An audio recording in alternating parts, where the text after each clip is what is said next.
Hello po listeners and viewers! Ako po ito si Miss Len. Dito lang yan sa ating pinakabagong channel, ang TSN Official. At gaya po ng nakagawian, hindi mawawala ang ating comment of the day. Ngayon naman po ay kay Teresita Gutierrez. Wow! Ganda ng kwento ng pag-ibig. Happy together, happy ending. Maraming salamat po sa inyo at alam kong sabik na kayong marinig muli ang ating panibagong kwento ngayong araw. Pero bago yan, huwag niyo pong kalimutang mag-like at subscribe. Gayon na rin ang pagko-comment dyan po sa ating comment section para malay nyo sa susunod nating upload ay kayo naman ang aming ma-shout out. Alam ko excited na kayo at excited na rin ako para sa bagong kwentong ito ni na Cherine at Vlad. Saan ka ba nagpupuntang babae ka? Kanina ka pa hinahanap dito sa bahay. Ang dami pang labahan sa CR. May mga iniwan ka pang hugasin. Tingnan mo nga, ang dumi na ng sahig. Bungad na sermon ng stepmother na si Cory sa anak ng asawa na si Cherine. Wala naman ng bago sa pakikitungo nito sa kanya. Parang halos araw-araw ay lumalala ang trato nila na parang kasambahay lang na nakikitira. Lumabas lang ako saglit para itapon ang mga basura, tita. Ilang minuto lang naman akong nawala. Sinungaling ka talaga? Nakita kita nakikipag-usap sa kapitbahay nating si Joshua. Halata namang naglalandian kayong dalawa. Singit ng malditang sister na si Felicia habang prenteng nakaupo sa sofa. Pareho lang naman silang minamaltrato siya sa bahay na yun. Nagtanong lang siya sa akin kung kailan tayo magbabayad ng kuryente at magpapasabay siya dahil may sakit ang nanay niya. Huwag mo kaming pag-isipan ng hindi maganda. Aba, kailan ka pa natutong sumagot? Kumilos ka na riyan kung gusto mo makakain ng hapunan mamaya. Pananakot pa sa kanya ni Tita Cory. Kahit kasal na ito sa daddy ni Cherine, ay ganon pa rin ang tawag niya sa tuwing wala ang dad niya at nasa abroad. Kagaya ngayon. Mas nanaisin niya pang umuwi ito at hindi na lang umalis para maiwasan ang pagmamaltrato ng dalawa sa kanya. Nang maghapon ay naiwan siyang mag-isa sa bahay dahil may lakad ang mag-ina. Akala ni Cherine ay matatahimik na ang araw niya. Ngunit, bigla na lamang silang umuwi na para bang nagtatalo pa. Ayoko nga, Mom! Balita ko matanda na si Mr. Montero, kaya hindi ako magpapakasal sa kanya. Baka nga mas matanda pa yun sa'yo. Inis na bulyaw ni Felicia sa ina. Pero umuo na ako sa pamilya nila. Nakakaya sa pamilya natin kung hindi ka papayag, anak. Malaking pera rin ang kapalit at siguradong matutulungan nila tayo sa kumpanya. Pangungumbinsi pa ni Cory. Aakit na sana si Cherine sa kwarto upang hindi madamay nang mapansin siya ni Felicia. Hoy Cherine, ikaw na lang magpakasal sa matandang panot na si Mr. Montero. Hindi pa naman niya alam na konfiyanse niya. Palitan mo na lang ako. Masabuti pag ako ganon at nang maisilbi ka naman. Hindi bagay sa anak kong matali sa isang pangit na matanda. Wala rin pakialam ang dad mo sa'yo, kaya hindi kanya matutulungan. Pumayag na ako sa kahit anong gusto niyo maliban dito. Labas na ako sa usapang yan. Matigas na sagot ni Cherine sa mga ito, saka sila nilagpasan palabas ng bahay. Tutal wala namang magandang nangyayari sa buhay niya, bakit hindi niya na lang tapusin pa? Binalak niyang pumunta sa isang bar kahit nakasuot lang ng pambahay. Walang pakialam kung ano magiging tingin ng iba sa kanya. Ang importante ay maranasan man lang niya ang uminom ng alak bago tuluyang mawala. Miss, gusto mo bang sumama sa amin? Magsasaya lang tayo ng konti. Pilit iwinawak si ni Cherine ang kamay ng lalaking lumalapit sa kanya. Ayoko nga sabi. Ang kulit mo rin eh. Kaya kong magsaya mag-isa. Huwag ka na kasing pumalag pa. Lasing ka na rin naman eh. Ano ba? Pastos ka ah! Hindi sinadsadyang napatingin si Vlad sa gawin ng isang lalaki at dalagang pamilyar sa kanya. Naririndi na siyang marinig ang pamimilit ng lalaki Kaya imbes na umalis, ay nilapitan niya ang mga ito at tumayo sa gilid ng dalaga. May problema ka ba sa girlfriend ko? Iiwan ko lang saglit. May insekto nang lumapit sa kanya. Malamig na sabi ni Vlad, saka hinigit palapit sa kanya ang dalagang lasing na lasing. Pasensya na pare, di ko alam. Sagot ng lalaki at natataranta pang umalis. Nang lingunin ni Vlad ang dalaga na nakakapit sa kanya, ay doon niya napagtangtong may taglay itong kagandahan. Ngunit, hindi naman aayon sa pananamit. Kung tititigang maigi, ay makikilala itong si Cherin Ortega, ang nag-iisang anak ni Romeo na nasa abroad matagal na. Simple na lang naman kung bakit ito nakilala ni Vlad. Naghanap siya ng mga impormasyon tungkol sa mga Ortega. Nang sa ganon, ay hindi masayang ang kapalit na perang ibibigay ng pamilyang Montero sa kanila. Kuya, nahihilo na ako. Gusto ko nang matulog. Kuya? Ganun ba ako katanda sa'yo? I'm just 27, woman. Sige na naman oh. Kahit ngayon lang, makatulog ako ng maayos.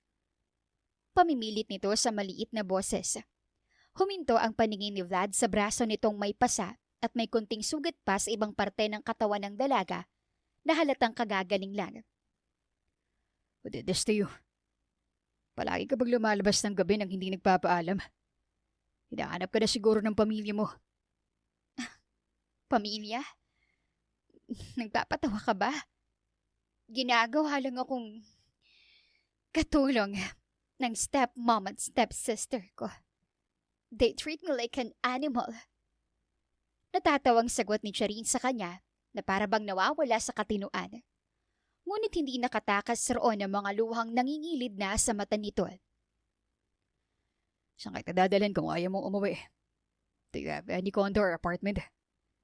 Kahit sana, pwede mong tuluyan. Wala. Lahat ng property ko, kinuha nila. Bitiw na. Dito na lang ako matutulog. Akmang babalik siya sa upuan para kunin ang natitirang alak nang pigilan siya ng binata. Bumuntong hininga pa ito bago nagdesisyong karagahin na lang siya palabas ng bar. I'll take you to my condo. Doon ka na lang magpalipas ng gabi. Ganun nga ang nangyari, kaya pagising ni Charin sa umaga, panay ang pagsigaw niya gayong sa ibang kwarto na ang pinagdalhan sa kanya. Nakahinga man ng maluwag dahil ganun pa rin ang damit na suot, pero hindi maiwasang kabahan kung kaninong bahay ang tinutuluyan niya. Lord, hindi ko naman siguro sinuko ang bataan, di ba? Kasalanan ko to eh. Naging pabaya ako kagabi eh. First time ko po namang uminom. Naiinis na bulong niya siya rin sa sarili. First time mo naman pala. Bakit hindi ka nagdahan-dahan? Biglang tanong ng binatang nakasandal sa pinto at wala pang suot na pang itaas bukod sa jogging pants. Napaigtad siya sa gulat, saka tinakip ang kumot sa sarili.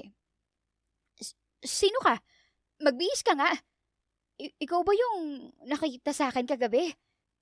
Nandito ba ako sa bahay mo? Hindi ba obvious? Imposible naman siguro kung iba nakakita sa'yo. Tapos dito ka din nalang sa kondo ko.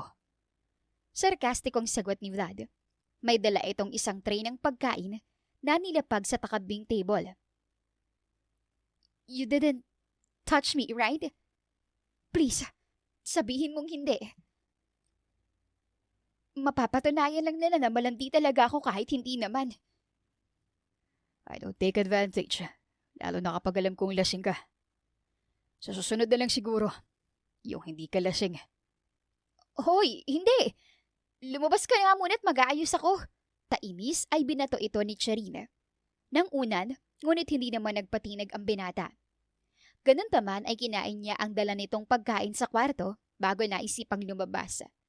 Nakadamit na ito pang itaas at may kinakalikat sa phone kaya hindi siya nito napansin.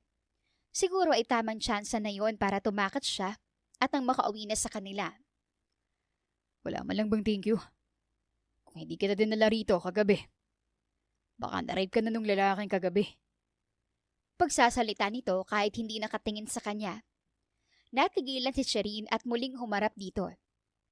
Sorry naman. Thank you rin sa pagsagip sa akin. Babayaran na lang kita next time. Ano nga palang pangalan mo? Vlad Montero. Ngayon ako nakatagpo ng babae na hindi kilala kung sino ako. I'm all over the social media. Tinaas baba pa ni Vlad ang kilay nito. Pasensya ka na ah. Wala kasi akong phone at hindi pa nakakapag-TV sa dami ng pinagagawa sa bahay. Minsan lang din ako nakakalabas. Puro takas lang lahat. Pabalang niya namang sagot. Tumangu-tango pa ang binata na para bang naiintindihan ng sitwasyon niya. Step family ang kasama mo sa bahay, tama? Sila ang gumagawa ng pasa sa katawan mo. Di ka malang nagsumbong sa daddy mo na nasa abroad. Paanong... Wala rin namang mangyayari. They manipulated my dad. Sanay naman na ako sa ganong setup. Kaya kung pwede, hayaan mo na akong umalis. Ayaw mo bang makawala sa poder nila? Balita ko, papakasalan ng stepsister mo ang isa sa aming Montero. Biglang sabi ni Vlad, dahilan para matigilan si Charina. Narinig ko nga sa kanila, pero tatanggi si Felicia. Ayaw niyang matali sa isang matanda, kaya akong ipapalit na bride. Imbis na siya. Good to know. Hindi naman talaga totoong matanda ang ipapakasal sa kanya. Kundi ako. Ikaw ang gusto ko maging bride. Marry me. Nalaglag ang panga niya sa sinabi ng binata. Pilit na pinoproseso ng utak ang biglaang pag-amin nito. Ikaw dapat ang fiancé ni Felicia? Bakit naman kita papakasalan? Pumili ka. Ang makawala sa pang-aapi nila o patuloy na maging sunod-sunuran. Isang araw lang ang binigay na palugit ni Vlad dahil ayaw niya ang pinaghihintay ng matagal. Ang kailangan lang namang gawin ni Charin ay sabihin sa tita Cory niyang papayag siyang pumalit kay Felicia. Higit sa lahat, hindi pwedeng malaman ng mga ito na isang binata ang fiancé niya. May sasabihin lang ako sa inyo. Papayag na ako magpakasal kay Mr. Montero. Napalunok si Charin nang bumaling sa kanya ang tingin ng dalawa. At bakit naman biglang nagbago ang isip mo? May nalaman ka bang hindi namin alam? Nakataas kilay na tanong ni Cory sa kanya. Mas matanda ko ng 1 taon kay Felicia. Kaya dapat lang na saluhin kong responsibilidad niya. Kung ayaw niyang magpakasal, ako na lang. Mabuti naman at alam mo. Hindi naman kita tinuring bilang ate. Kailangan mo pa rin akong pagtakpan. Tutal, hindi ka naman lugi sa mga Montero.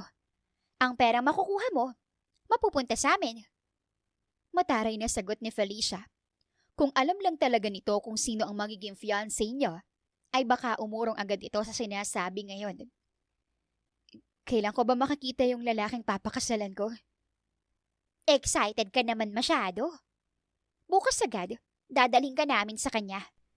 Mag-impake ka ng mga gamit mo, ngayon din, dahil hindi ka narito titira. Si Dad, hindi ba siya uuwi para sa kasal ko? Muling tanong ni Charina. Sa pagkakataong yun, ay si Cory na ang sumagot. Uuwi lang siya kung si Felicia ang ikakasal. Busy siya sa abroad, kaya wag ka nang umasa sa makakapunta siya. Wala namang magagawa si Charin dahil wala siyang phone para tawagan ang ama. Halata namang palusot lang yun ng dalawa kahit ang totoo ay wala talaga silang sinabi rito na ikakasal siya. Mahal pa rin siya ng dad niya, kaya kung may alam ito, ay tsak na uuwi yon ng Pilipinas. Kinabukasan ay dinala na si Charin ng mag-ina sa mansyon ng mga Montero, kung saan siya kukunin ng mapapangasawa. Yun din ang unang beses na nakapagsuot siya ng magandang damit, nang sa ganon ay hindi tanggihan ni Charin at baka piliin pa si Felicia. Good morning, Mrs. Montero. Ito nga pala ang panganay kong anak na si Charin. Nakangiting pagpapakilala ni Cory sa babaeng mukhang nasa 40s na, ngunit maganda pa rin ang itsura. Kahawig niya si Vlad, kaya hindi maglalayong siya ang ina nito. Siya na ba ang magiging bagong Mrs. Montero? I'm glad that she's here. Salamat sa pagdala mo sa kanya rito, Cory. Gusto ko siya. Magandang araw po, Mrs. Montero. Sana po hindi namin kayo naistorbo. Pagsasalita ni Charine at ngumiti ng matamis dito. Kitang-kita sa peripheral vision niya ang lihip na pag-irap ni Felicia. Walang problema. O siya, aalis na kami, Charine. Huwag mo silang bibigyan ng sakit ng ulo. Lalong-lalo ng fiancé mo. Bili ni Cory sa kanya. Nagpapaka-plastic lang naman ito dahil nasa harapan nila si Miss Montero. Sumakay na rin siya sa gusto nila at napilitang yakapin ang dalawa. Good luck sa impyernong buhay mo, Sisi. Tingnan natin kung hanggang kailan kaya mong tiisin ang matandang si Mr. Montero. Bulong sa kanya ni Felicia, ngunit tanging ngiti lang ang sinagot sa kanya ni Charine. Umalis na agad sila dahil tumanggi itong makita pa ang fiancé niya. Nasa trabaho pa kasi si Vlad, kaya mamaya pa ito makakauwi. Sa araw na yon ay dumating sa mansyon ng ama ni Vlad kasama ang anak nitong babae na si Risa. Nang magpakilala sila sa isa't isa, ay napag-alamang bunsong kapatid pala ito ni Vlad. 5 silang lahat na magkakapatid at siya lang ang babae. Yung 3 na mas nakatatanda sa kanila ng kuya niya ay nasa ibang bansa. Pauwi na sa oras na to si Kuya Vlad. Doon ka na matutulog sa bahay niya. Alam mo ate, akala ko talaga si Felicia yung magiging fiancé niya. Pagkausap sa kanya ni Risa. Mabait itong bata at medyo sweet, kaya parang nakahanap na rin siya ng kapatid dito. Siya naman talaga dapat. Kasi nakipagtalo siya sa mom niya kaya siya matanda raw ang ipapakasal sa kanya. Wala akong choice kundi maging substitute. Nagkibit-balikat lang din si Charine. Ha? Baka naman na mali siya nang nirinig. Marami kasi kaming relatives ng mga Montero. At yung iba sa kanila, wala pang fiancé. Mabuti na lang din na misunderstood niya. Hindi ko bet ang aura ni Felicia eh. Bakit naman? Nagkakilala na ba kayo? She's a spoiled brat. Nag-shopping kami once at dahil sinabi kong libre ko, ang dami niyang kinuha. I spent $500,000 sa card ko. Reklamo pa ni Risa. Pinagsasabay nito ang pagkain at magkukwento sa kanya. Sila na lang kasi ang naiwan sa kusina at nasa taas na ang parents nila. Ganyan talaga siya. She gets what she wants. Pero lang ang importante sa kanila ng mom niya. Mapaitan na pangiti si Charine nang sabihin yon. Hindi na niya halos mabilang kung ilang milyon na ang nawala sa kanya dahil sa pagnanakaw ng mga ito. Magsasalita pa sana si Riz nang biglang bumukas ang pinto at iniluwan nito si Vlad. Gusot pa ang polo nitong suot at magulo rin ang buhok. Saglit na napatingin ang binata sa kapatid bago huminto kay Charine. I gave you my number. Bakit hindi mo ko tinawagan? Bungad sa kanya ni Vlad. Wala akong phone. Nag-text na sa'yo si Riz ng ilang beses. Ikaw ang hindi sumasagot. Wait. So, kilala niyo ng isa't isa? Akala ko pa naman first meet niyo ngayon. Singit ni Riz sa kanila habang palipat-lipat ang tingin. Matulog ka na sa taas. Aalis na kami. Baling ni Vlad sa kapatid niya. Pero nag-e-enjoy pa akong kausap si Ate Che. She's different from Felicia. Pangangatwiran naman nito. You can see each other tomorrow. Sisimulan ng paghahanda sa kasal namin. You can help her. Thank you sa oras, Maurice. I appreciate it. No worries. Kuya Vlad, give her a phone para makapag-meet up kami anytime. Walang tigil na pagsasalita nito. Yeah, matulog ka na. Pagkikita pa naman kayo bukas. Dinala ni Vlad ang fiancé na si Charine sa sariling bahay matapos kausapin ng parents niya. Simula sa biyahe hanggang sa makarating doon ay tahimik lang ang dalaga. Tila malalim ang iniisip at parang wala sa sariling sumama sa kanya. Kailan ka magpapakilala kay Tita Cory at Felicia bilang fiancé ko? Wala akong sinabi sa kanila tungkol sa'yo. Sa wakas, ay nagsalita na rin si Charine ng matauhan. Bukas, babalik tayo sa bahay niyo. Gumawa ko ng paraan para tawagan ng dad mo sa Taiwan. Uuwi na siya bukas para sa formal kong pagpapakilala. What? Sigurado maggalit si Tita Cory at Felicia dahil nalaman ni Dad. Nagsinungaling silang hindi matutuloy ang kasal ni Felicia. para hindi siya makapunta sa kasal ko. Ayaw mo bang magalit ang dad mo sa kanila? Ikaw ang legal na anak, kaya matuto ka ring lumaban minsan. Sagot ni Vlad saka pinitik ang noo niya. Napaatras naman siya sa ginawa nito, ngunit sumunod pa rin kung saan ito patungo. Ginawa ko na yun. Pero ilang beses ding bumalik lang sa akin. Sa tingin mo, hahayaan ko silang apihin ako kung kaya kong lumaban? May advantage lang talaga sila sa dad ko. May advantage ka rin naman sa akin. I'm a Montero. I got your back. Kinabukasan, nag-insist si Vlad na sunduin sa airport ang daddy ni Charin at pagkatapos noon ay saka sila dediretso sa bahay nito. Walang kaalam-alam sina Cory at Felicia sa pagdating nito, gayong nakiusap si Vlad na wag munang sabihin bilang sorpresa.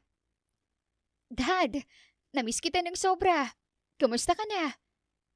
Naiiyak si Charin sa tuwa nang mayakap niya muli ang ama. Ilang buwan din niya itong hindi nakita o nakausap man lang sa phone dahil sa kagagawa ni Cory. Miss na rin kita, anak ko. Akala ko ba ay si Felicia ang ikakasal? Wala namang binanggit sa akin ng mami Cory mo, kaya nagulat ako sa biglaang pagtawag ni Mr. Montero. Lumingon si Vlad sa kanya at ngumiti. Baka gusto lang nilang sorpresahin ka rin, Tito. Imposible namang hindi ka pupunta sa kasal namin ni Charin, di ba? Oo naman, iho. Masaya ako at isang Montero ang mapapangasawa ng pinakamamahal kong panganay. Wala nang binanggit pa si Charin sa ama bukod sa kasal. Marami itong dapat na malaman at yun na sana ang pagkakataon niyang sabihin ng lahat. Kaya lang, baka mahirap para rito na maniwala.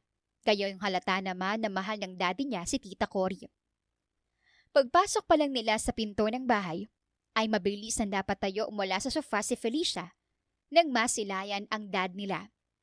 Si Cory na naglilipat sana ng flower vase ay napahinto at nabitawan pa ang hawak sa gulad. Charin! Daddy! Bakit kayo nandito? At saka, sino yung lalaking kasama nyo? Nauutal na tanong ni Felicia. Napabalik naman sa ulirat si Cory nang mapagtanto kung sino ang nandito ngayon. Mahal, wala ka namang sinabi na uuwi ka. Sana naman nagsabi ka para nakapaghanda kami. Huwag ka na mag-abala pa, mahal. Saka na lang ang handaan sa kasal ni na Charin at Vlad. Sinundo nila akong dalawa sa airport para ihatid pa uwi. Balak mo raw akong isurpresa sa kasal nila, kaya wala kang sinabi sa akin. Natatawang sagot ng ama nila. Nagkatinginan sina Charin at Vlad at binaliwala lang ang reaksyon ng dalawa. Halata sa mukha ng mga ito ang pagtataka na parabang hindi makapaniwala.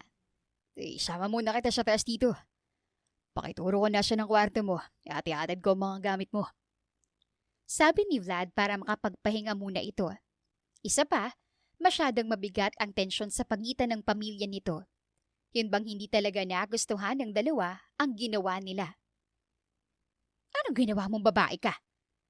Paano mo nagawang pauwiin ang dad mo? Ginagamit mo lang siguro ang kasal para magsumbong sa kanya, no? Nagangalit ang mga mata ni Cory na nakatingin kay Charin. Kulang na lang ay gamitin ulit nito ang mga kamay upang saktan siya. Bakit? Ayaw niyo ba siyang umuwi kasi kailangan niyang kumita ng pera para sa inyo? Pwes, hindi na. Kinausap ko na si Dad at nangakong hindi na siya babalik ng abroad pagkatapos ng kasal ko. Ah, talaga? Ano kayang iisipin ni Dad kapag nalaman niyang nag-hire ka lang na magpapanggap na fiancé mo? Mahiya ka nga. Matanda ng fiancé mo. Hindi siya si Mr. Montero. Akmang sasampalin siya ni Felicia nang makarinig ng yabag ng mga paa pababa. Sa takot na baka ang dad nila ay umatras ito at hindi na lumingon pa. I'm Vlad Montero. By the way, Charin's fiancé. Saan niyo ba narinig ang chismis na hindi binatang Montero ang ipapakasal sa nag-iisang Ortega? Singit ni Vlad sa usapan at huminto sa tabi ng fiancé niya. Nilagay niya pa ang kamay sa bewang ni Charin na mas lalong nagpapalaki sa mata ng dalawa. Nagkakamali ka, Mr. Montero. Hindi siya ang dapat mong pakasalan. Si Felicia, ang anak ko. Siya ang tunay mong fiancé. Pag-iiba ng sagot ni Cory. Tama si Mom. Nagkamali lang kami. Isa akong Ortega at ako lang ang karapat-dapat mong pakasalan. Dagdag pa ni Felicia. Lumapit uli ito para sana hawakan si Vlad sa kamay nang dumapo sa mukha nito ang kamay ni Charina. Wala ka bang kahihiyan? Tumanggi ka na sa alok nila at ako ang pinilit niyong maging substitute bride. Bakit naman biglang nagbagong isip mo? Pagaksyang natawa rito. Mabilis namang dinaluhan ni Cory ang anak dahil hindi niya ito makapagsalita sa ginawa niyang pagsampal. Yung kasi ang unang beses na lumaban ng pisikal si Charina. Walang hiya ka? Paano mo nagagawang saktan ng kapatid mo? Nang dahil lang sa lalaki, nagmamataas ka na. Don't you raise your voice at my girl. Siyang pakakasalan ko at magiging Mrs. Montero. Show some respect. Malamig na sagot sa kanila ni Vlad bago iginiya si Cherin palabas ng bahay nila. Habang nagmamaneho pa uwi, ay pasimple siyang sumuliyap dito at lihim na napangiti. Sumunod ito sa sinabi niyang lumaban pabalik at huwag nang magpapaapi. Mabilis na lumipas ang araw hanggang sa dumating na ang araw ng kasal nila. Dahil isa ang Montero sa pinakama-impluwensyang pamilya sa mundo, dinaig pa nila ang kasal ng isang celebrity sa pagiging enggrando. Karamihan sa nandun ay business partners, kakilalang influencers, kaibigan at relatives ni Vlad. Sa dami ng pinakilala mo sa akin, family mo lang ang naalala ko. We already talked about this. Akala ko ba simpleng wedding lang? Pagod na umupo si Cherin sa gilid. Kanina pa sila paikot-ikot sa buong venue para mag-entertain ng mga bisita. Tutor si Ma'am sa simple lang. Ako ang pangalawang ikinasal sa aming magkakapatid. Kaya gano'n na lang sila ka-excited para sa akin. Kailan tayo uuwi? Inaantok na ako eh. Nakasimangot niyang tanong saka tinanggal ang suot na heels. Napansin naman ito ni Vlad kaya yumuko siya para imasahe ang paa nito. You can't sleep yet. May honeymoon pa tayo. I-reschedule mo muna. Pagod ako ngayon eh. Really? We can go out of town for that. Kung papayag ka. Tumaas ang gilid ng labi ni Vlad sa sinabi.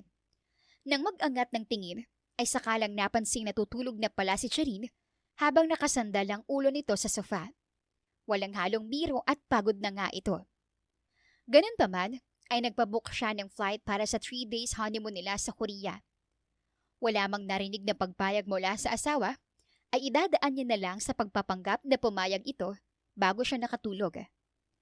Dahil doon, ay agad na nagpanik si Cherin nang makita ang himpapawid pagmulat ng kanyang mga mata. Gosh, akala ko nasa langit na ako. Ano bang ginagawa ko dito sa eroplano? Mabuti naman at gising ka na. We're going to Korea. Nakapunta ka na ba ron? Nilapag ni Vlad ang dalang cappuccino sa table, pati ang breakfast nila, bago umupo sa tabi niya. Korea? Anong gagawin natin doon? At saka kidnapping to Dinala mo ko rito nang wala akong malay. Dinuro pa siya ni Cherin sa muka at pinanlakihan ng mata. Alam ng parents natin na aalis tayo ngayon. Besides, you agreed last night bago ka natulog. Ang sabi mo, pagod ka kaya postpone mo ng honeymoon. What? Sinabi ko ba yun? Hindi nga. You did. Masyado ka lang inaanto kaya hindi mo maalala. Kumain ka na lang para may lakas ka pagdating natin dun. Sinadya niyang gawing seryoso ang boses dahilan para mapatakip ng jacket si Cherin sa katawan niya. Nakakaaliw ang reaksyon nito kaya nahihirapan siyang pingilan ang pagngiti. Asa ka? Magpapahinga pa rin ako paglapag ng eroplano. Walang mag-honeymoon. Nawala ang antok niya nang tuluyan na silang makarating sa Korea. Sa napakagandang tanawin doon, pati ibang mukha na nakakasalubong nila sa daan, ay talagang napanganga si Charina. Minsan nga lang siya makakalabas ng bahay nila sa Pilipinas at ngayon, nakapunta pa ng ibang bansa. Si Vlad na ang nagsuggest na bumisita sila sa mga temple roon. Uso kasi itong tourist spot nila sa Korea, kaya baka sakaling magustuhan ng asawa. Nasaan ang phone na binigay ko sa'yo? Hindi mo gagamitin. Ay, oo nga pala. Mag-send ako ng pictures kay Reese. Tumawag siya sa akin kanina at sinabing gusto niya sanang sumama. Kailan pa kayo naging close ng kapatid ko? Spoiled din yun kay dad kasi nga only girl. Napailing na lang si Vlad dahil medyo may pagkakapareho sila ni Charina. Hindi sa pagiging spoiled brat, kundi sa pagkamakulit. Hindi naman kasi siya bata. She's 22. Hindi niyo pa rin inahayaang magka-boyfriend. Gusto lang naman ni Risa mag-explore ng ibang bagay. She's not getting any younger. Pagdepensa pa ni Charin sa kapatid nito habang kumukuha ng litrato sa paligid. Nag-selfie pa siya nang biglang lumapit sa kanya si Vlad, kaya't nasama ito sa picture. Hindi nga lang ready, pero ayos lang dahil gwapo pa rin kahit anong anggulo. Eh, ikaw ba? Ilan na siguro naging boyfriend mo bago ka kinasal sa akin? Pagak pa itong natawa, kaya't napairap siya. Sa tingin mo, magkaka-boyfriend ako nang walang phone at hindi pa nakakalabas ng bahay? Baka ikaw. Tinagurian ka pa namang Mr. Popular kasi isa ka Montero. I never had a girlfriend. Tanungin mo pang parents ko o kahit sino. Rumored girlfriend lang pero wala akong naging ex kahit isa. Sus, kunwari ka pa. Di naman ako selosa. Busy si Shireen sa pagkakalikot sa phone niya, kaya ilang sandali pa ang lumipas bago't napagtanto kung anong sinabi kanina. Napansin niya kasing nakatitig sa kanya si Vlad, kaya't napataas ang kilay niya rito. Kung hindi ka selosa, pues, seloso ko. Kaya wag mo akong pagseselosin. Nakasunod lang si Vlad kahit saan gustong pumunta ni Charina. Siya ang nagbabayad sa lahat ng kinain at pinasukan nilang lugar, ngunit baliwala yun sa kanya. Ayaw kasi nitong gamitin ang perang binigay bilang wedding gift sa kanila ng pamilya, kaya si Vlad na lang ang gagastos para sa kanya. Sa totoo lang, ay umaga pa siya pagod dahil sa pag-aasikaso ng flight nila. Ngunit hindi naman pwedeng hayaan niya ang asawang mamasyal mag-isa. Baka bigla na lang itong mawala at nasa ibang lugar pa sila. Hilig ko sanang magluto sa bahay, pero hindi ko naman maintindihan ang mga pagkain nila at kung paano lutuin. Nakabusangot niyang reklamo nang akmang susubok sana siyang magluto. I told you to order. Kung gusto mo akong ipagluto, saka na pag-uwi natin ng Pinas. Hindi ko alam kung paano mag-order eh. Ikaw na lang kasi. Kung anong sayo, yun na lang din ang sa akin. Pero favor sana. Gusto ko ng maanghang. Binigyan pa ito ni Cherry ng nangungusap na tingin para pagbigyan ng request niya. I don't like spicy. Ano pang gusto mo ipadagdag? Sabihin mo na lahat. Nilabas ni Vlad ang phone niya para mag-order ng hapunan nila. Gusto ko rin kumain ng carbonara pati fish cake. Thank you. Anong thank you? Hindi to libre, no? May request pa rin akong hindi mo binibigay. Ano? Wala naman akong maalala. Yun tungkol sa honeymoon. Yun ang dahilan kung bakit tayo nandito. Pagpapaalala na naman ni Vlad. May halong biro naman talaga yon para sa kanya. Siyempre, hindi niya pwedeng pilitin si Shireen kung ayaw pa nito. Sinusubok niya lang kung hanggang saan ang pasensya ng asawa. Natapos ang 3 araw nila sa Korea nang walang honeymoon na naganap. Gayunpaman, ay may parte kay Vlad na masaya siya sa tuwing nasisilayan niya ang mga ngiti ni Shireen sa ilang araw nilang pamamalagi ron. Panatag ang loob niya kahit papaano ay masaya ito sa out of country nila. Reese, may dala akong gifts para sa iyo pati kay Mom. Agad nitong bungad sa kapatid niya matapos dumiretso sa mansyon paglapag kaagad ng eroplanong sinasakyan nila. Ate Che, namiss na talaga kita. Labas tayo mamaya. She needs to rest. Marami siyang ginawa sa loob ng 3 araw. Kaya wala siyang tamang pahinga. Singit ni Vlad sa usapan ng dalawa. I'm fine. Di ba sabi mo may trabaho ka pa? Dediretso ka na sa kumpanya? Tanong naman ni Charina. Naalala niya tuloy na natambakan na raw ng mga papeles sa opisina at kailangan ng asikasuhin sa lalong madaling panahon. Alright, papasok na ako sa trabaho. Kumain ka sa tamang oras. At ikaw, Reese. Huwag ka masyadong malikot at saan na naman kayo pupunta. Bilin niya pa sa dalawa bago sumakay ulit sa kotse para bumalik sa dating gawi. Labag man sa kalooban at gusto pa ni Vlad na magpahinga, ay ganon talaga. Trabaho pa rin dapat ang nauuna. Samantala, inaya ni Cherin si Reese na lumabas para sila naman daw ang makapag-bonding. Doon niya na-realize kung gaano kasarap ang mamuhay nang walang nagkokontrol sa mga kilos mo. Sa buong buhay niya, yun palang siguro ang unang beses na naramdaman niyang maging malaya. Kakatapos lang nating magpaspa. Ano, sabi ko sa'yo relaxing, di ba? Natatawang sabi ni Reese pagkalabas nila sa kwarto kung saan sila nagpaspa at massage. Tama ka nga. First time ko yon at worth it naman ang ginastos natin. Nakaidlip pa nga ako saglit at pagising ko. Nawala lahat ng pagod sa katawan. Next time, pag hindi na busy si Mom, isasama natin siya. Sure ako na mag-enjoy siyang makabanding ka. Sasagot pa sana si Cherin nang biglang may sumulpot sa harapan nila at walang iba kundi si Felicia. Nakasuot pa ito ng sosyali na damit habang may bitbit na mamahaling bag. Tiningnan siya nito mula ulo hanggang paa. Parang kinikilatis kung may pinagbago ba sa kanya. Tara na, Reese. Di ba pipili ka pa ng mga damit? Pangdededman ni Cherin sa kapatid. Wala ka bang balak na isama ako, ate? Ang pangit naman kung hindi mo ko aayain. Singit ni Felicia. Nakakarindi pa ang pagtawag nito sa kanya ng ate dahil lang nasa paligid si Reese. Ikaw ang bahala. Wala namang problema kung magpabayad ka. Spoiled ka naman kay Tita Cory. Kaya nga pati mga card na binigay sa akin ni Daddy, ikaw na rin ang gumagamit. Panalaglag niya pa.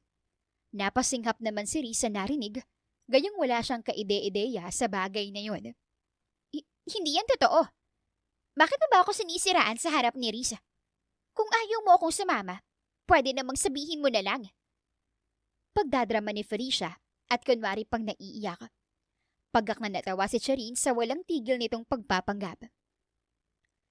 Hindi ko ugali ang manira, lalong-lalo na ang pagkisinungaling. Kaya pwede ba, Felicia? Tigilan mo na ako. Umalis na ako sa bahay na yon, gaya ng gusto nyo. Ano pa bang kulang? You stole my fiancé. Nakiusap ko sa iyong iurong mong kasal dahil ako naman talaga ang bride ni Vlad. Pero hindi mo ako pinagbigyan. Masyado kang makasarili. Inis na sagot sa kanya nito at walang pasabi na tinulak si Charina. Mabuti na lang at nandoon si Reese para daluhan ito. Stop it, Felicia! Huwag mo saktan si Ate Che. She's a Montero now. Hindi mo magugustuhan ang gagawin ni Kuya Vlad kapag nalaman niyang sinaktan mo siya. Fine. I'll live.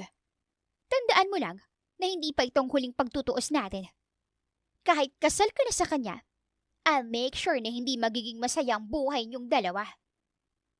Matigas na sabi ni Felicia sa kapatid bago ito padabog na umalis. Nang mawala na sa paningin niya, ay doon pa inayo si Cherin ng sarili. Nahihiya siyang nasaksihan pa ni Reese ang ganong eksena sa pagitan nilang magkapatid. Pasensya na sa nangyari, Reese. Huwag mo nalang banggitin ang nangyari sa kuya mo, ah. Ayokong pati issue ng pamilya namin. Isipin niya pa. You're part of our family now. Ang problema mo ay problema na rin namin. Isa pa, baka kung anong gawin ni Felicia. Kaya mag-iingat ka. Pilin pa nito sa kanya.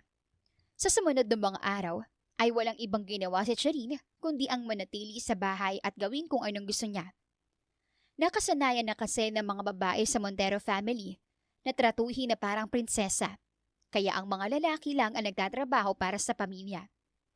Nagkataon na naiwan ni Vlad ang dokumento sa kwarto nila at nautusan siyang ihatid ito sa kumpanya. Minsan naman nang nakapunta ron si Cherin, kaya kabisado na niya. Nasa office ba si Vlad? May ihatid lang sana ako sa kanya. Pagkausap niya sa empleyadong dumaan, napahinto naman ito sa kanya at lumingon pa sa paligid bago nagsalita. Opo, Mrs. Montero. Nasa opisina rin ni Sir ang kapatid mong si Felicia. Kanina pa yata siya pinapalabas ng assistant pero nagmamatigas. Pagkarinig nun, ay mabilis na tinahak ni Charin ang elevator papunta sa pinakatuktok ng building kung nasaan ang opisina ng asawa. Maraming tumatakbo sa isip niya kung ano na naman ang binabalak ni Felicia at nagpunta pa talaga. Ganun pa man ay wala siyang pag-aalala sa asawa, gayong malakas ang loob niyang hindi ito kakagat sa anumang gawin ng kanyang kapatid. Wala nang katok-katok pa at binuksan agad ni Charin ang pinto. Bumungad si Felicia na nakaupo sa harap ng table ni Vlad, na kaagad ding nag-angat ng tingin sa kanya. "Oh, ate! You're here! Hindi ko na nasabi sa yung nagpunta ako sa opisina ni Vlad. May pinag-usapan lang kami about business." Matamis na ngumiti sa kanya si Felicia bago sumulyap kay Vlad na wala namang pinakitang reaksyon sa kanya. "It's fine. Kahit naman hindi ka magsabi, sasabihin din sa akin ng asawa ko. Right, love?" Kusa na lamang lumabas sa bibig ni Charing ang mga katagang iyon. Hindi rin maipagkakailang nagulat si Vlad, kaya palihim na tumaas ang sulok ng labi niya. Yeah, paalis na rin naman siya. Mag-i-invest ako sa kumpanya ng dad mo, gaya ng napag-usapan. "Thanks, Vlad. Alam kong tutulungan mo ako anytime. Babalik na lang ako sa susunod para sa update. Bye!" Pinasadahan pa ni Felicia ng tingin si Charin bago umalis. Ramdam ni Vlad ang matalim na tingin sa kanya ng asawa, kaya humarap siya rito. "Hindi naman ako na-inform na close pala kayo. And you invested in our company? Alam mo namang sa kanila lang mapupunta ang pera dahil walang alam si Dad." Yun lang ang tanging magagawa ko para sa pamilya mo ngayong kasal na tayo. Don't worry. Ako nang bahala ron. "Alam ko namang marami kang pera. Pero hindi biro ang ilang milyon tapos iwawaldas lang ni Tita Cory at Felicia. Yun lang ba talagang sadya niya rito? O may iba pa?" Nakapamayubang si Charin dito, saka pinanliatin siya ng mga mata. Teka nga. Pera ba talagang inaalala mo? O nagsiselos ka? Just tell me. Hindi na siya makakapasok sa kumpanya ko kung ayaw mo.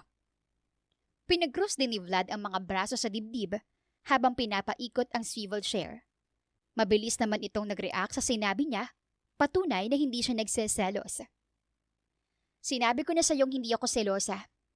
We're married. Subukan mo magloko sa akin. Yari talaga yung nasa baba mo." Pagbabanta naman ni Charin, dahilan para takpan ni Vlad ang sarili ng mga kamay niya. I don't cheat. Kung may gusto kang klaruhin, sabihin mo agad sa akin. At ang mapag-usapan natin, wala akong itatago sa'yo. Bakit ang sabi nila sa baba kanina? Na kanina pa siya narito sa opisina mo at ayaw bumaba. Alam mo kung gaano pinagtutulakan ni Felicia na siyang fiancé mo. At kayo dapat ang magpakasal. Desidido siyang bawiin ng sinabi nung nakita ka niya. It's obvious that she likes you. Hindi ko siya tinignan sa mga mata gaya ng ginagawa ko sa'yo. At kahit gawin ko, ayoko pa rin sa kanya. Besides, I know that you'll come here kaya hinayaan ko na lang ang kapatid mo. See, umalis siya nung nakita ka niya. Ginawa ni Vlad ang lahat ng makakaya niya para matago ang ngiti niya. Hindi man sabihin ng asawa, ay halatang nagseselos ito. Kahit na hindi naman dapat dahil sa kanya lang nakatuon ang atensyon niya, ano man ang gawing pang-aakit ni Felicia para makuha siya. Next time, sabihin mo ko kung may kailangan siya. I know her. Masyado siyang spoiled kaya mahirap awatin. Okay, love. Copy. Stop! Sinabi ko lang yun kanina kasi nandito siya. That was an act. Namumulang sabi niya at hindi pa makatingin ng diretso sa asawa. Nagpakawala naman ito ng mahinang tawa dahil napansin niyang pinaglalaroan nito ang kamay dulot ng pagkapahiya. Okay, fine. Samahan mo ko sa labas. Sasabay ka sa akin mag-lunch. Tuwing gabi lang tayo nagkakasabay kumain kaya huwag ka nang tumanggi. Isinantabi ni Vlad ang mga papeles at tumayo na para kunin ang coat na nakasampay sa couch. Napansin niyang hindi pa umaalis sa pwesto si Charin, kaya't nilapitan niya na ito at hinawakan sa kamay. What are you doing? Nangahawak ka bigla ng kamay. Clingy ka pala. Sa'yo, oo. Alam naman ng lahat na asawa kita. Normal lang to. Matapos nilang kumain sa restaurant, ay napagpasyahan ni Vlad na dumiretso na lang sa bahay at nang makapagpahinga. Siya naman ang may-ari ng kumpanya, kaya pwede siyang magtrabaho kung kailan niya gusto. Mag-isa lang kasi palagi sa bahay si Shireen at lumalabas lang kapag inaaya ni Reese, kaya baka nababagot ito at walang kasama ron. Kahit naman importante ang paghahanap buhay, responsibilidad ding gampanan ang pagiging asawa. Isa nga rin sa dahilan na gusto ni Vlad ng anak para may makasama naman si Shireen at may sasalubong na munting iyak sa kanya pag uwi. Movie marathon tayo? Ilang beses na kitang gustong ayain pero pagod ka naman pag uwi. Pagod ka pa rin ba ngayon? Nakangusong tanong ni Shireen. Kung mag-isa lang siyang manonood, ay wala ring pinagkaiba noon nang nasa poder pa siya ng mag-ina. I'm not. Ano gusto mong panoorin? Mabilis na pinatay ni Vlad ang phone para samahan ito sa living room. Gusto ko ng something killer ang papanoorin. Basta maraming sina nagpapatayan. Nanonood ka ng mga ganong palabas? Sa pagkamahinhin mo, aakalaing romance sa mga tipo mo. Kapag nandito si Reese, kahit close kayo, di siya manonood ng ganito. Kaya nga ikaw ang inaya ko, di ba? Huwag mong sabihin na takot ka sa dugo. Hindi ako takot. Nakakadiri lang. Kumakain ka pa habang nanonood. Ibang klaseng bituko mo, ah. Napalitan na lang si Vlad na manood kasama ito para hindi sumama ang loob ng asawa. Mukhang enjoy na enjoy din naman siya sa panonood at nakapatong pa ang mga paa sa hita niya para magpamasahe. Pagod man, ay ginawa pa rin niya ang request ng asawa. Umabot na sa kalahati ang movie at kanina pa siyang nagsasalita, ngunit wala namang narinig na sagot mula rito. Nang lingunin ay sakalang napagtanto ni Vlad na tulog na pala si Shireen habang yakap-yakap ang popcorn nitong hindi pa nauubos. Tingnan mo nga naman. Nagsuggest pa ng movie marathon. Matutulog din pala. Bulong niya saka napabuntong hininga. Pinatay niya ang TV at niligpit ang mga kalat bago kinarga si Shireen paakyat sa kwarto nila. Muntikan pa silang dalawa na matumba dahil sa pagiging malikot nito kapag nakatulog. Kinabukasan, maagang pumasok sa opisina si Vlad kaya hindi siya nakapagpaalam sa kanya. Nakatanggap din ng tawag si Shireen mula sa dad niya na kung wala siyang gagawin ay bumisita muna sa bahay nila kahit saglit lang. Dad, kumusta ka? Nakakapag-relax ka ba rito sa bahay? Yung mga bilin ko sa'yo, sinusunod mo ba? Oo naman anak. Palagi ko namang sinusunod ang mga bilin mo. Kayo ba ni Vlad? Kumusta ang buhay niyong mag-asawa? Tanong ng ama pabalik sa kanya. We're fine, Dad. Maalaga naman si Vlad sa akin at minsan tumutulong ako sa trabaho niya. Dapat lang na tumulong ka. Hindi lang minsan, Charin. Hindi naman pwedeng yung gagastos ka lang basta-basta sa perang binibigay sa'yo. Last time, nakita ka raw ni Felicia na nagsha-shopping sa mall. Kagagaling niyo nga lang ng Korean ni Vlad. Singit pa ni Cory na para bang alam na alam talaga lahat ng nangyayari sa buhay niya. Imbes na mag-react, ay ngumiti lang siya rito. Gustuhin ko magtrabaho. Ayaw naman ni Vlad, lalo ng parents niya. Tsaka nilalagay ko sa tamang lugar ang paggamit ko ng pera. At least yun, binigay po sa akin. Hindi galing sa nakaw. Sarkastikong sagot niya, dahilan para pabagsak na ilapag nito ang kape sa harapan niya. Tapos na siguro si Cory na magpanggap at magdadrama na naman ito sa harap ng dad niya. Charin, may gusto ka bang iparating sa mga sinabi mo? Nagbibigay lang naman ng payo ang mom mo. She's not my mom, Dad. Nung wala ka naman dito, Tita Cory, ang tawag ko sa kanya. Dahil si Felicia lang daw ang anak niya. Habang nasa abroad ka, anak sa labas at katulong ang turing nila sa akin dito. Ni minsan, hindi niya pinaramdam sa akin. Natanggap niya ako bilang anak mo. Cory, totoo ba sinasabi ng anak ko? May namaltrato niyo ba siya habang wala ako? Pagpaliwanag ka. Hindi. Hindi ko yun ginawa. Maniwala ka sa akin. Nakita mo naman kung paano ko ituring na anak si Cherry nung hindi ka pa nag-a-abroad. Siguro, may pagtatampo lang siya sa akin kaya niya nasabi ang mga bagay na yon. Marahas siyang napatayo at pumalakpak pa sa galing nitong umakting. Alam ni Dad na pinalaki niya akong palaging nagsasabi ng totoo. Kayo lang tong hindi ako matanggap, kaya sinisiraan niyo ako kay Dad. Charin, alam kong nawalan ka ng ina nung bata ka pa. Pero wag mong ibunto ng galit mo sa kanila. Masaya ako na pinakasalan ko si Cory. At tinuring din na anak si Felicia.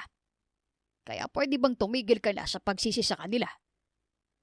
Palagi namang ganito, Dad eh. Sa kanila ka naniniwala at sila ang kinakampihan mo. Wala na ring saysay pa kahit anong paliwanag ko sa'yo. Mapait siyang napangiti at dinampot ang bag, saka nagmamadaling lumabas ng bahay. Hindi na malaya ni Charin na umiiyak na pala siya habang nagmamaneho. Wala siyang ideya kung saan pupunta. Ngunit dinala na lamang ang sarili sa sementeryo kung saan nakilibing ang ina. Nang sa ganon ay sigurado siyang may makikinig sa kanya nang walang panghusga. Mom, it's me. Pasensya na kung ngayon lang kita nadalo ulit ha. Marami na kasing nangyari at hindi ko masasabi sa iyo lahat. Kung sana nandito lang kayo para damayan ako. Unti-unti na namang nanubig ang mga mata ni Charin. Maya-maya pa ay bumuhos ang malakas na ulan at wala pa siyang dalang payong. Kahit ang phone ay nasa loob ng kotse, kaya hinayaan na lang muna niya ang sariling mabasa sa ilalim ng ulan. Dinadama ang bawat sandali na naroon siya sa puntod ng kanyang ina. Kanina pa kitang hinahanap. Umuwi na tayo. Isang pamilyar na boses ang nagsalita sa likuran niya. Nang magangat ng tingin, ay si Vlad nga ito na may hawak pang payong para hindi na siya mabasa. Paano mo nalamang nandito ako? At saka anong oras pa? Dapat nasa office ka at nagtatrabaho. Yumuko siya ulit para hindi nito mapansing galing siya sa pag-iyak.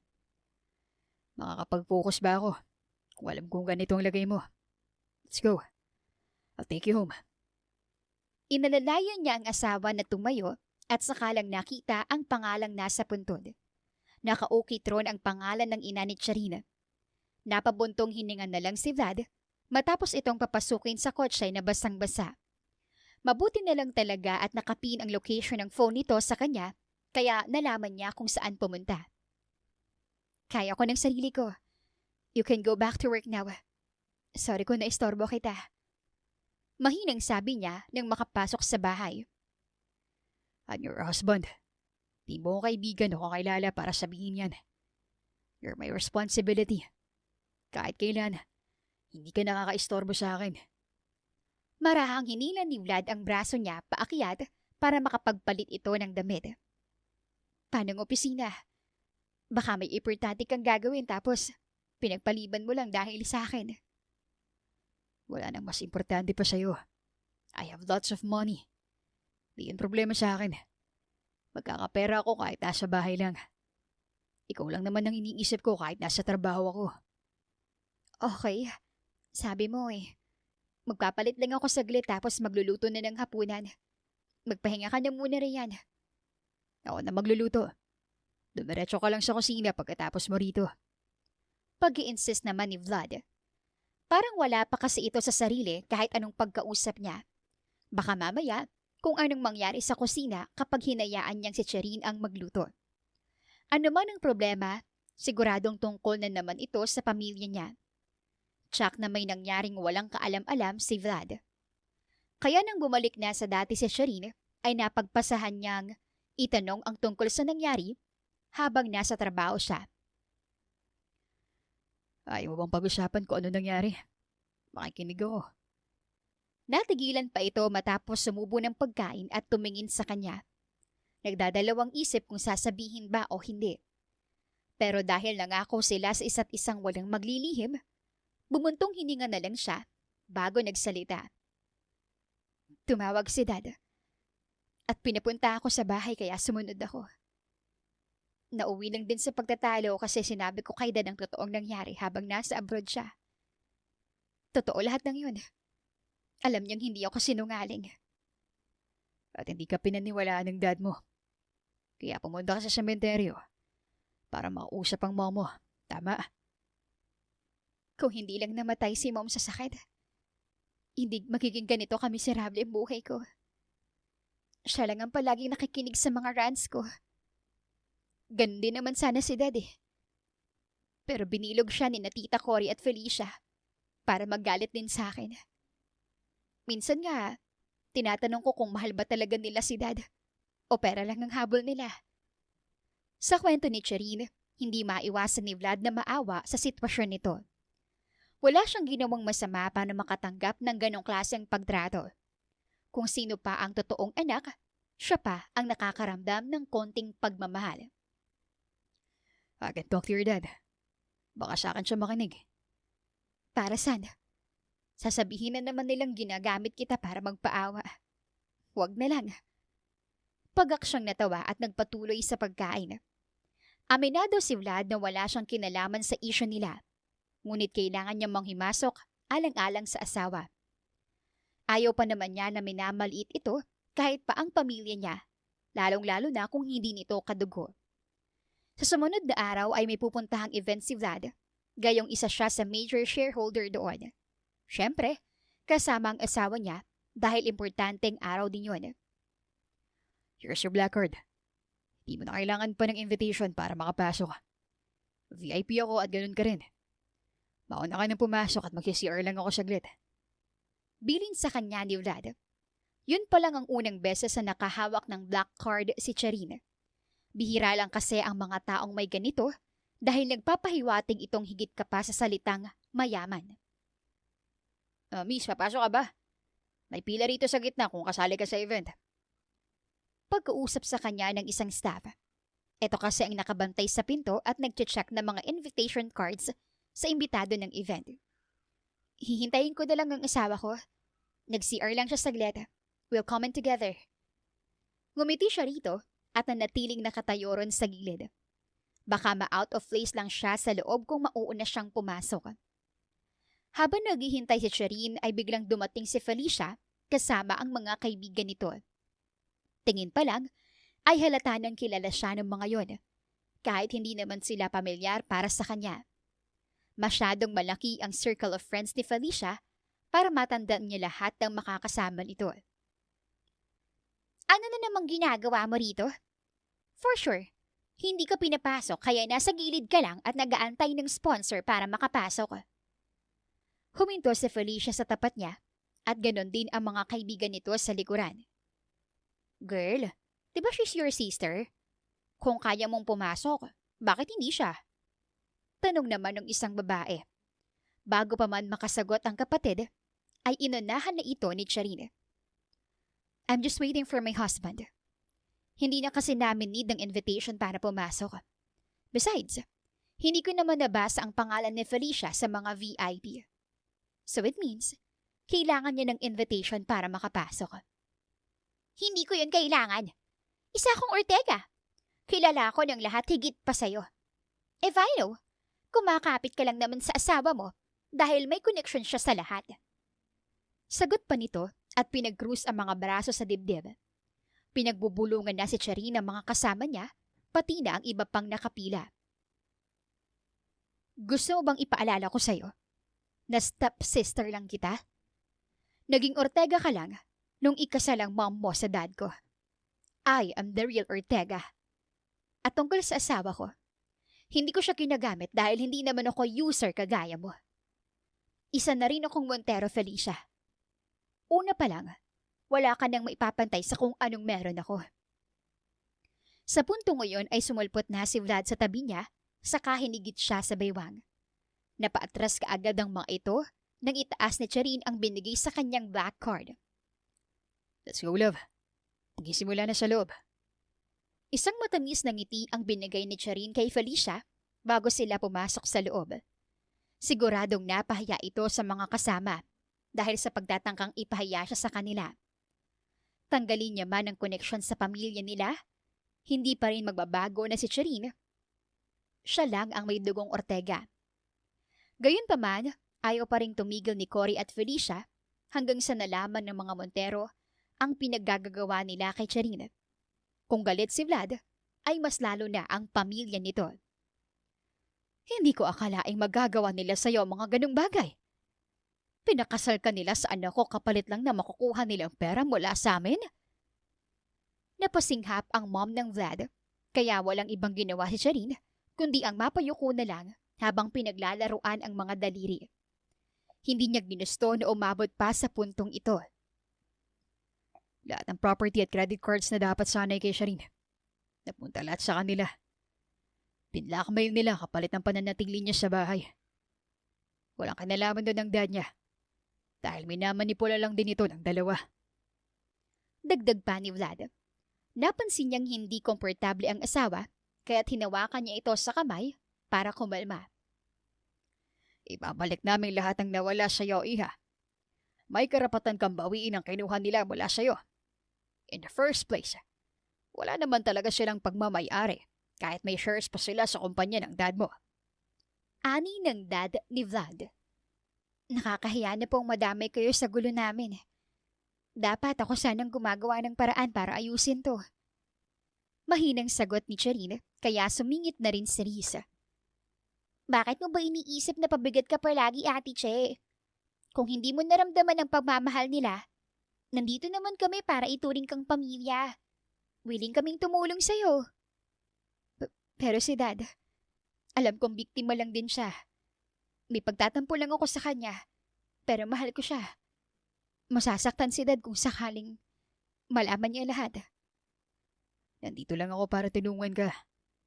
Maiintindihan niya rin lahat. Ako nang bahalang kumausap sa kanya.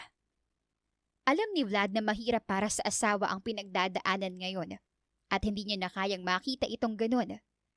Ginawa niya ang lahat para ipaintindi sa dad nito ang lahat.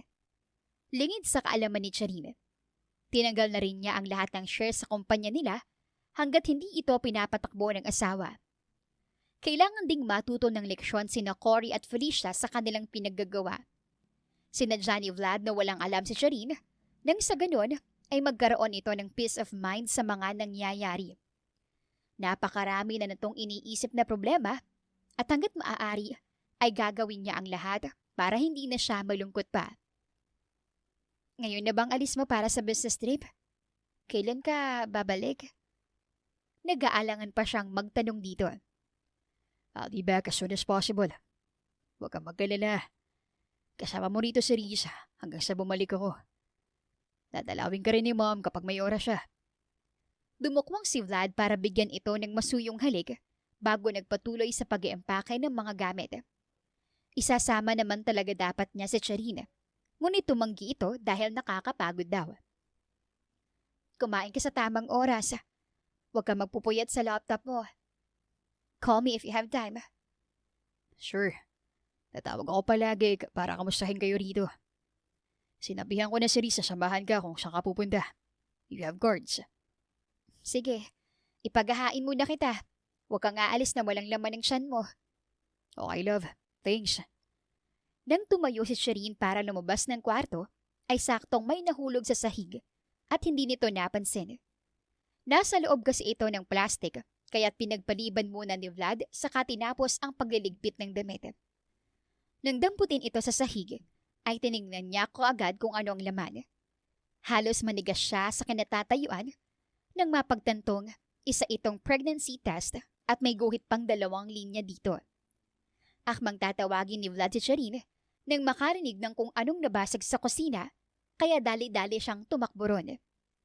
Nadulas lang sa kamay ko. Lilinisin ko na muna. Wala sa sariling sabi niya. Is this yours? Kailan mo to tinest? Sabay taas ng pregnancy test na napulot niya sa sahig. Bakas ang gulat sa mga mata nito at muntikan pang masagi ang baso sa mesa. Saan mo nakita yan? Binuksan mo bang drawer ko? Nahulog to nung tumayo ka. Sagutin mo ang tanong ko. Sa'yo ba to? Oo, sa akin yan. Pero mangako ka sa akin tutuloy ka sa business trip mo. Hindi pwedeng i-cancel mo na naman para lang sa akin. Tila hindi makagalaw si Vlad sa nalaman niya at nakailang buntong hininga pa. Kaya hindi mo sinabi sa akin. Kasi gusto mo kong tumuloy, ganun ba? Kailan mo balak sabihin sa akin? Hindi pa rin siya makapaniwalang magbubunga ang isang beses lang nilang ginawa. Yun yung time na okay pa ang lahat at tapos na silang magpunta ng Korea. Pero healthy naman silang dalawa, kaya imposible talagang walang mabubuo. Nalaman ko lang na buntis ako nang sinabi mong may business trip kang pupuntahan. Bala kong sabihin sa'yo kapag nakauwi ka na galing dun. Mag-aalala ka lang ng husto kapag pinaalam pa kita. Bago ka pumunta, kaya nga tinago ko muna. Magbihis ka. Magpapacheck up tayo. May otoridad sa boses ni Vlad nang sabihin yon. Yung flight mo, mahuhuli ka. Ang sabi ko tutuloy ka kahit alam mo ng totoo. Papayo ako sa gusto mo. Basta sasama ka sa akin sa OB para magpatingin. Hindi ako mapapanatag kung aalis akong ganito ang kalagayan mo. Ganun na nga ang nangyari. Sinamahan niya ang asawa na magpunta ng OB para malaman kung healthy ba ang baby nila. Nakahinga ng maluwag si Vlad dahil wala namang problema at kailangan lang ng konting pag-iingat, lalo na't maraming factors para magkaroon ng miscarriage. Nag-aalala siya para kay Cherine, lalo na't sumabay pa talaga ang business trip na kailangan niyang puntahan. Sa kabilang banda, hindi pa rin madali para kay Cherine na malayo kay Vlad. Gayong hinahanap-hanap niya ang amoy nito. Gusto niya magtawagan, baka bigla talaga itong magdesisyon na umuwi na lang para sa kanya. Sis, kumain ka na. Malalagot ako nito kay kuya dahil ginugutom ko kayo ng pamangkin ko. Kailangan may laman ng tiyan mo kahit konti lang. Sabi ni Riz na siyang stress na sa pagbabantay sa kanya. Hindi pa ba tumatawag ang kuya mo? Ngayon ang uwi niya, di ba? Paano kung may nakita siyang babae tapos maisip na wag na lang umuwi? What if may balak siyang ipagpalit ako sa iba? Umaatake na naman ang pag-overthink ni Charine dahil sa hormones niya. Asa namang gagawin niya yun? Uwing-uwi na nga yun sa'yo eh. Wait lang ah, pinapatawag ako ni Mom sa bahay. Babalik lang ako kagad. Pakidalhan ako ng manggang hilaw, Riz. Yung bagong pitas ah. Samahan mo na rin ng bagoong na maanghang. Please. Pahabol niya pa rito. Sure. Basta kainin mo muna yung binigay ko sa'yo. Hindi ka pwedeng kumain ng mangga nang hindi nagtatanghalian. Kahit hindi nga ganun kaswerte si Shireen sa naging pamilya niya, pinaramdaman naman ng pamilya ni Vlad ang pagmamahal at pag-aalaga na matagal na niyang inaasam-asam.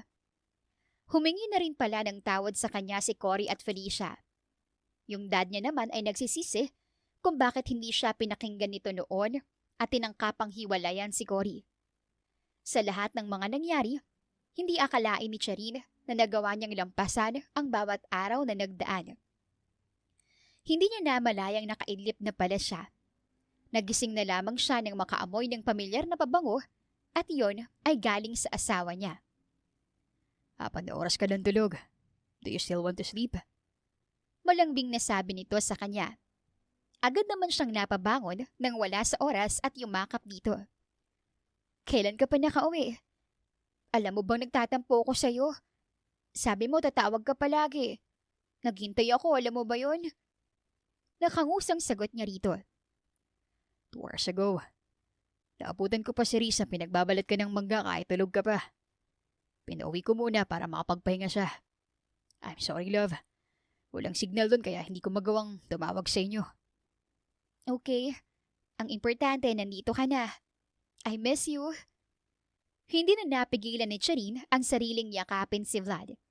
Natatawa naman itong niyakap siya pabalik. Mag-iisang linggo rin silang hindi nagkita. Namiss mo talaga ako, ah. Anong ginawa mo habang wala ko? Sinunod ba ni Risang sbilin ko na huwag kang masyadong lumalabas? Delikado para sa inyo na baby ang lugar na maraming tao. Utos din ni Mom na nasa bahay lang ako. Pumupunta siya rito once a day. Kaya ko naman alagaan ng sarili ko eh. You guys are overreacting. We're not. Para lang sa inyo na baby to. Pero ngayon nandito na ako. Pwede namang kitang samahan kung saan mo gusto. Sabi ni Vlad sa kamarahang hinaplos ang buhok nito. Kung alam lang nito na ilang araw niyang tiniis na huwag umuwi para lang sa trabaho. Really, love? Thank you. Kaya mahal na mahal kita eh. Sige, Tagan. Gusto ko marinig na sabihin mong mahal mo rin ako. Ngumiti naman ng matamis si Shireen bago sumagot. I love you. Pero mas mahal ko yung mangga. Cravings ko yun eh. Muli ay natawa si Vlad at binigyan ito ng halik sa noo, pababa sa ilong nito hanggang sa huminto sa mga labi niya. I love you too, love. Kayo ng baby natin. You two are my treasures. Gaano man kahirap ang pinagdaanan mo, may isang tao talagang handang gawin lahat maging masaya kaya lang. Yun bang handang iwan ang trabaho, mapuntahan ka at handang ipaglaban lahat, unahan ka lang. In short, makakatagpo ka ng taong nangangarap makasama ka hanggang sa huling hininga mo. Darating din ang tamang tao para sa'yo sa tamang panahon. Wakas.